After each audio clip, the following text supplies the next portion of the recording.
Que a paz de nosso Senhor Jesus Cristo esteja na sua vida. Mais uma vez aqui estamos para compartilhar com vocês subsídios da Escola Bíblica Dominical do próximo domingo, quando nós estaremos iniciando o 4º trimestre e uma lição maravilhosa, o Deus da Providência. Hoje nós estamos na segunda parte da introdução da doutrina da providência.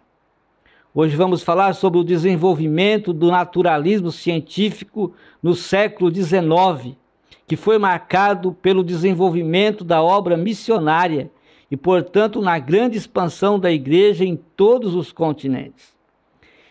Esse é apenas um lado da história. Ao mesmo tempo em que houve um crescimento numérico, houve também um decréscimo na ênfase doutrinária da igreja, que havia sido típico de períodos anteriores. Com esse enfraquecimento, as brechas para as influências externas na vida da igreja começaram a se tornar maiores. Quanto mais aumentava o calcanhar de Aquiles da igreja, mais atacável ela veio a se tornar.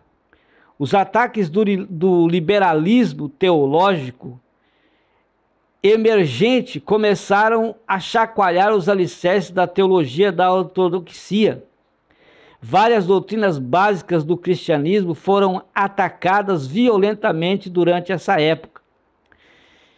Todavia, mesmo em tempos de crise da igreja, quando outras doutrinas foram objeto de grande crítica, como a doutrina do nascimento virginal, ressurreição e ascensão, que padeceram diante do ataque da teologia liberal do século XIX e XX, a princípio a doutrina da providência não sofreu tanto. Ela foi usada por cristãos que começaram a assimilar o pensamento de um evolucionismo cientificista. Por isso, Berkouwer disse que a doutrina da providência foi frequentemente usada como um outro modo de afirmar a crença na evolução progressiva do homem. Isso quer dizer que, pelo menos a princípio, o estudo da providência não sofreu grande abalo nos primeiros tempos do darwinismo. Mesmo embora o estudo da providência não tenha sofrido forte abalo naquela época, os fundamentos do cristianismo foram alterados pelo ensino do evolucionismo. Os efeitos apareceriam mais tarde na fraqueza da teologia cristã minada por um cientificismo humanista. O estudo da ciência começou dispensando a ideia do Deus presente neste mundo por enfatizar o naturalismo. Todos os fenômenos acontecidos neste mundo passaram a possuir uma causa natural dentro dele próprio, nunca tendo uma causalidade fora de si mesmo, isto é, na obra providencial de Deus. A natureza começou a ser estudada como autocausada. Ao invés de atribuir os fenômenos da natureza a um princípio causal último, que é Deus, os estudiosos começaram a falar da mãe natureza como sendo a explicação causal última das coisas. O nosso mundo tornou-se independente, autônomo, e o estudo dos fenômenos físicos ficou trancafiado nas causas naturais. O aparecimento do estudo das origens das espécies foi apoiado pelo desenvolvimento do deísmo. O deísmo criou um pano de fundo teológico que acobertou o desenvolvimento do evolucionismo. Deus estava fora deste mundo, segundo o deísmo, sem possuir qualquer envolvimento com ele e, portanto, todas as explicações sobre os fenômenos acontecidos no universo tinham que ter sua origem na própria natureza. Não sobrou espaço para Deus por causa do naturalismo científico. Portanto, ficou sem sentido o estudo da operação providencial de Deus. O aparecimento da subjetividade da religião, especialmente depois de Friedrich, tornou-se lugar comum falar-se na religião como alguma coisa não além da subjetividade humana. Toda manifestação religiosa não passava de uma erupção de sentimentos vindo do coração do homem. Obviamente, essa manifestação religiosa não era o desenvolvimento do semen religionis ensinado por João Calvino em suas Institutas da Religião Cristã, porque o estudo da teologia de Calvino foi, na prática, deixado de lado, mas apenas um sentimento da própria subjetividade humana, sem que esta fosse despertada pela revelação divina que está fora de nós e causa impacto nos seres humanos. Embora a religião seja um fenômeno universal entre os humanos, e isto é reconhecido por todos porque a experiência não deixa dúvida, passou a crer-se que ela era apenas uma expressão de nossas necessidades egoístas interiores, nada mais. Essa corrente filosófica desenvolveu-se com Ludwig, com Nietzsche, com Marx e Freud. A ideia da divindade entre os homens nasce em sua subjetividade, sem que nunca seja impactada por alguma coisa que proceda de fora deles. Não há revelação divina que provoque qualquer sentimento de religiosidade. A religião é apenas produto do eu carente. Feuerbach explicou a religião como um desejo de projeção egoísta e subjetivo. Analisando a religião empiricamente, Feuerbach chegou à conclusão de que os deuses não foram nada além dos desejos projetados e objetivizados. O homem, ele disse, era o começo, o meio e o fim da religião. A teologia era antropologia. A religião passou a ser um fenômeno puramente humano, sem qualquer relacionamento com alguém de fora da esfera humana. Deus ficou de fora da religião no pensamento de Feuerbach. Quanto mais se estuda a religião, mais se conhece o homem no pensamento de Feuerbach. Por isso que na teologia antropológica, a noção da interferência providencial de Deus não tem lugar. O pensamento de Nietzsche levou à mesma conclusão.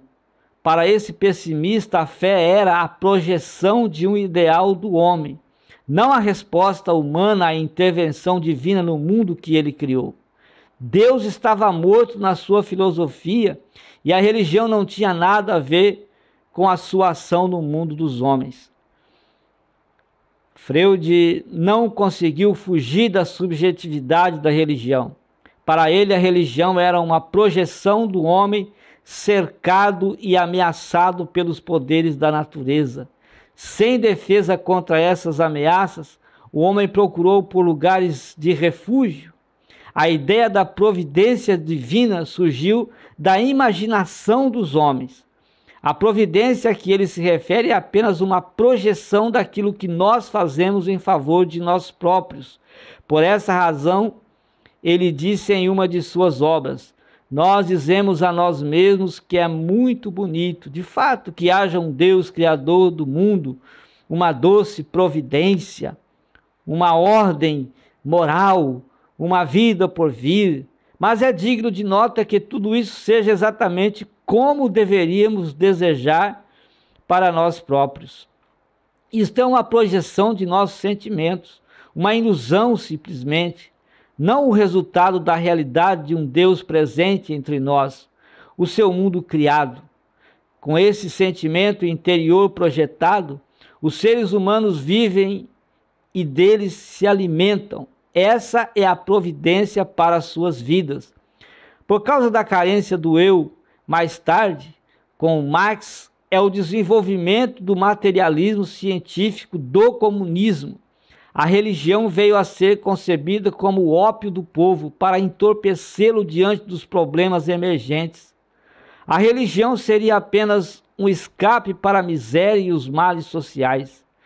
Marx foi de encontro à ideia da religião porque ele a virou de cabeça para baixo. Ele disse: não à religião cristã.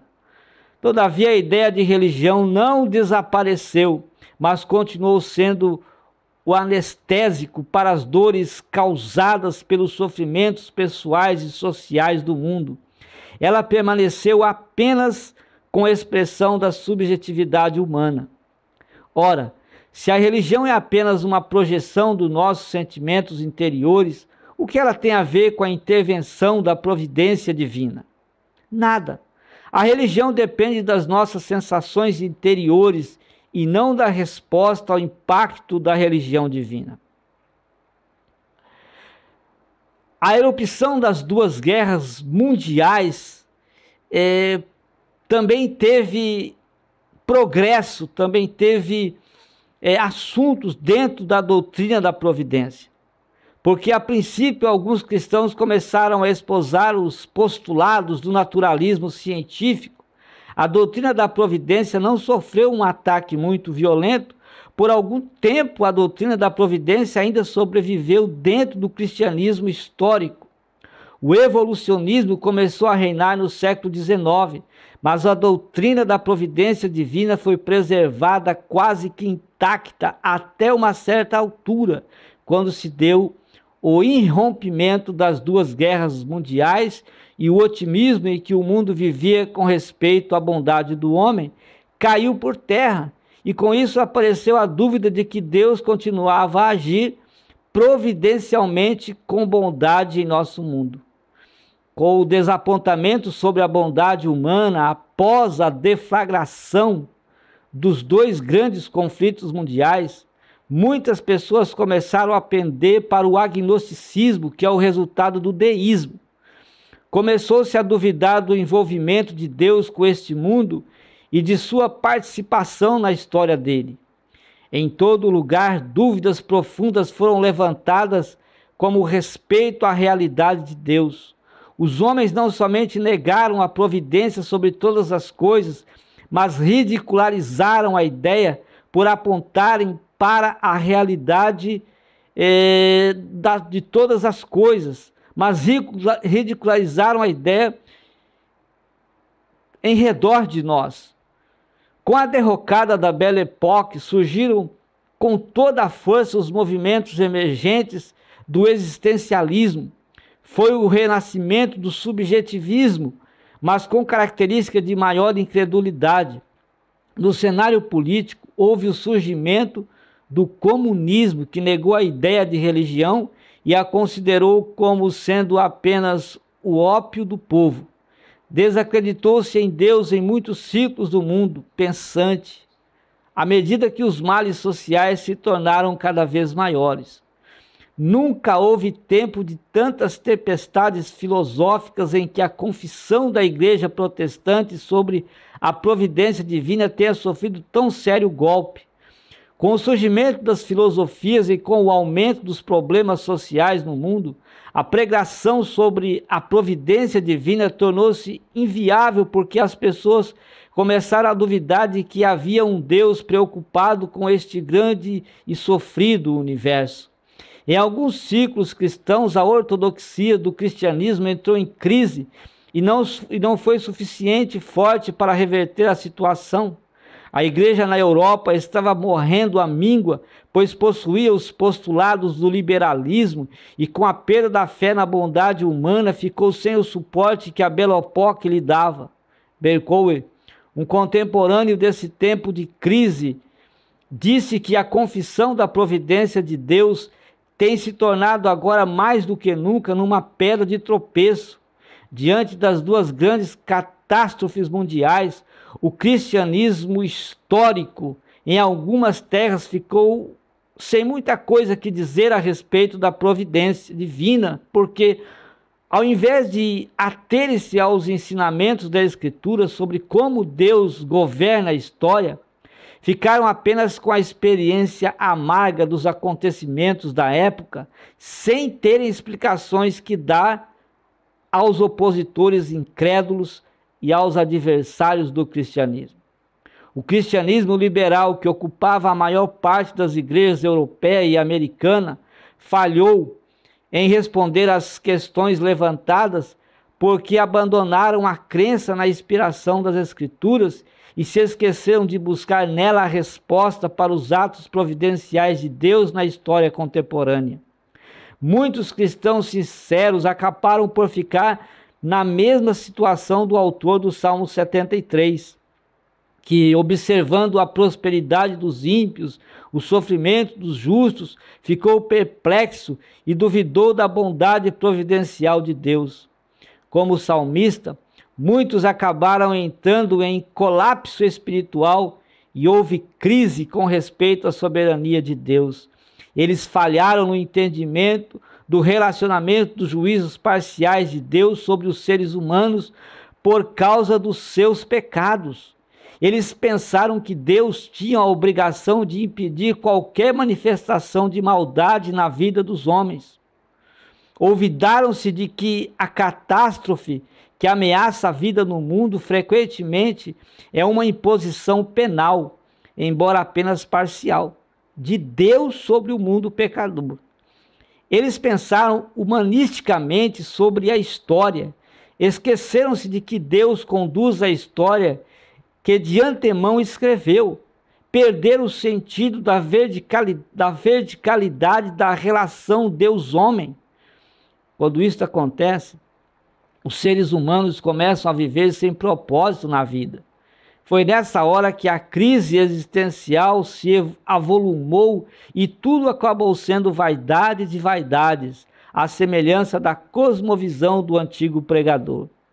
O fatalismo, então, passou a ser a crença de muitos, não a crença na providência divina. Bercoe diz que esse fenômeno passou a ser um resultado da secularização. Deus é estranho ao homem, e o homem se torna um estranho no mundo de Deus. As duas grandes guerras foram um balde de água fria naqueles que criam num Deus providente e cheio de cuidado pelo mundo. As atrocidades cometidas nas guerras acabaram com as esperanças humanizantes da teologia liberal que já havia dominado as igrejas da Europa e da América do Norte. As duas outrora grandes e pujantes fontes da obra missionária. A ortodoxia protestante foi ficando cada vez mais fraca, e dentro do cristianismo mundial perdeu seu interesse pelo estudo da providência divina, porque para muitos cristãos que não haviam sido devidamente educados na doutrina, a providência significava unicamente Deus agindo benévola e agradavelmente na vida dos seres humanos, de modo que eles são sempre protegidos e guardados de todo o mal. Essa visão de providência desapareceu do conceito.